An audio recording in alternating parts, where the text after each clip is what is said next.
राष्ट्रमाता को नमन स्वीकार करें। मास्टर डी नारायण राम अम्बेडकर का ये लेसन ऑफ पार्ट है जो सुप्रीम कोर्ट को समझ में नहीं आया। राष्ट्रमाता ये सुप्रीम कोर्ट है जहां पर अनेक तरह का निष्पादन किया जाता है। यहां मैं खड़ा हूं एक एविडेंस के तौर पर, एक लॉयर भी हूं, सुप्रीम कोर्ट के जूनियर लॉयर, और दो सीनियर लॉयर को अपार्ट किए, कपिल सिब्बल और तुषार मेहता। तो ये अपने दलील दोनों तरफ से जो दे रहे हैं सुप्रीम कोर्ट में, इसमें कोई इफेक्ट नहीं हुआ और उसे रिजेक्ट कर दिया गया। मैंने 3 पार्ट पे मुकदमा को बांटा था जिसका एविडेंस हमारे पास है। तो मैंने कहा था कम से कम 2 को खत्म करें। ये तीसरा पार्ट पॉलिटिकल का है, ये मैं खुद आकर के वहां प्रेजेंस ऑफ टाइम में समझाऊंगा। तो एविडेंस में जो एविडेंस अभी तक दिया गया है वो सत्य है, सत्य के दायरे में था, लेकिन सुप्रीम कोर्ट को समझ में नहीं आया, उन्होंने रिजेक्ट कर दिया और इसका कोई सॉल्यूशन नहीं निकाला। इसे साफ जाहिर होता है कि कानून की स्थिति बिल्कुल दयनीय है। इसलिए कि इसमें हमारे 4 बच्चे का सवाल है, 2 लड़की 2 लड़के, तो 2 बच्ची और 2 बच्चा, इनके भविष्य क्या होगा, ये सुप्रीम कोर्ट को समझाने का प्रयास किया। और जो एविडेंस डाला सबों ने देखा। तो कहने का मतलब ये हुआ,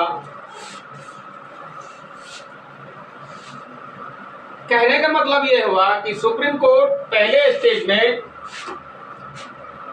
देखते कि आखिरकार झगड़ा जो है, मुकदमा किसके किसके अंदर है। एक है यहां मैं हूं, यहां ऑफिसर है, तो इस ऑफिसर को सुप्रीम कोर्ट ने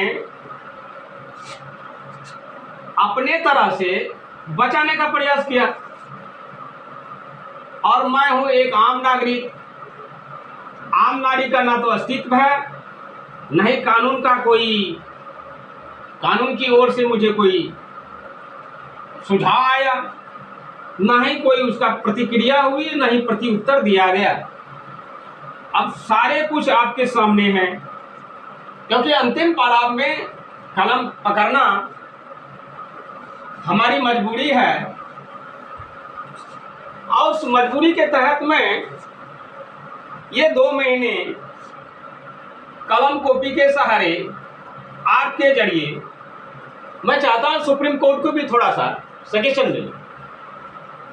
जो एविडेंस मैंने पहले दिया,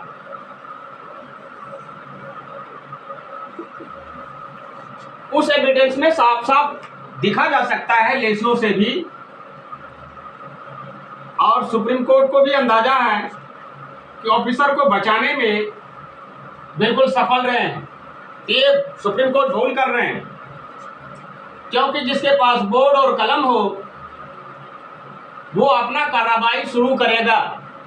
क्योंकि मेरे नाम के आगे में मास्टर लगा हुआ है, मैं प्रत्येक चीज का विश्लेषण जानता हूं।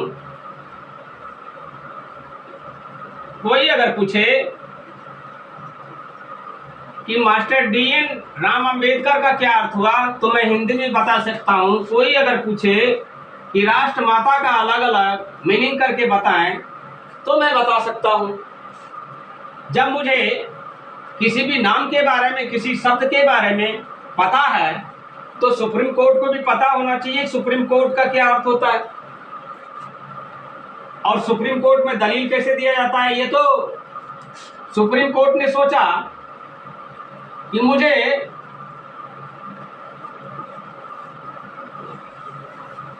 योर ऑनर कह के बुलाया, मिलाउट क्यों नहीं बोला?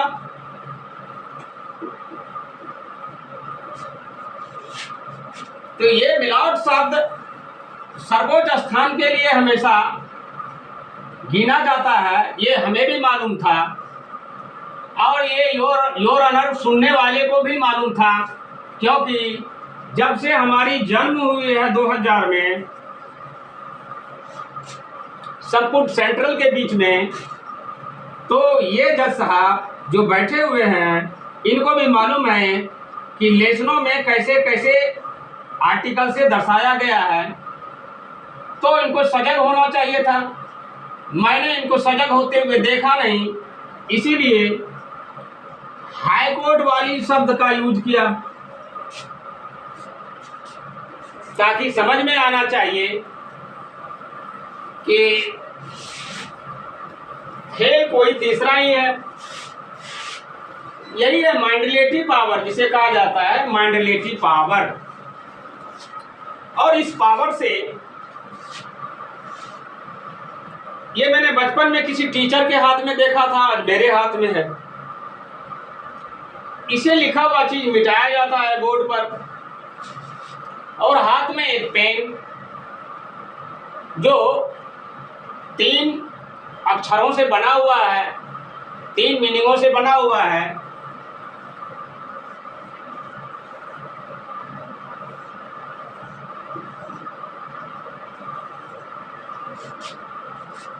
ई से होता है पावर, ई से होता है इंटेलिजेंस, एन से होता है नेशनल।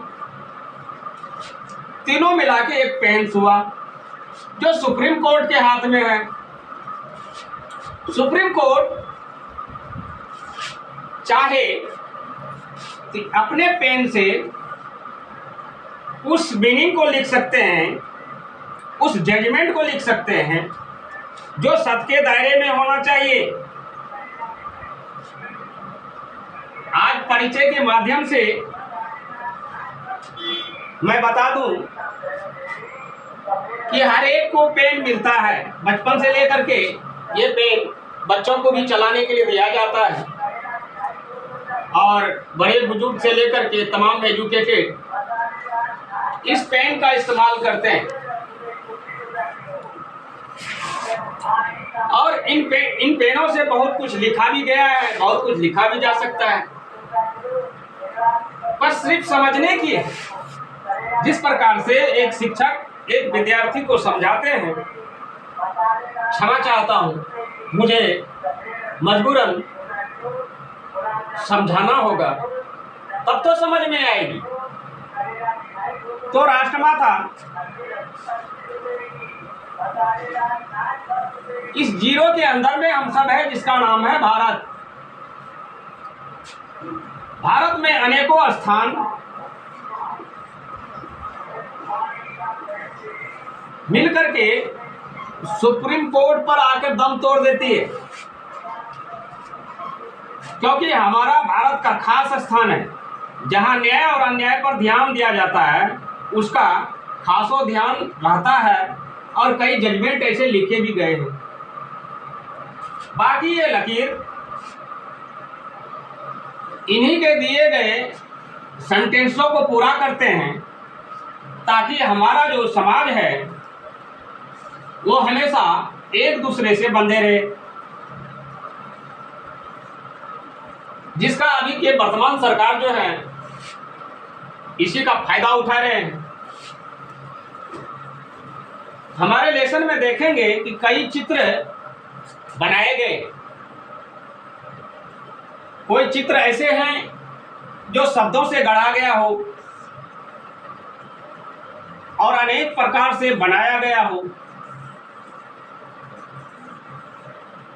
ऐसे तीर का निशान में मैं कितने बार बनाया, तो अनेक अनेक शब्द का खाना है जो कोई छत्ते के आकार में है होगा, क्योंकि लेसन में मिलेगा। लेसन में बुद्धि को सुदृढ़ रखने के लिए एक बच्चे को सही शिक्षा देने के लिए हमेशा कलम और बानी और चेस्टर का ध्यान रखता है। इनका काम है मिटना, इनका काम है लिखना, और बोर्ड होता है अंकित करने के लिए। आज का समय यही समाप्त करता हूं।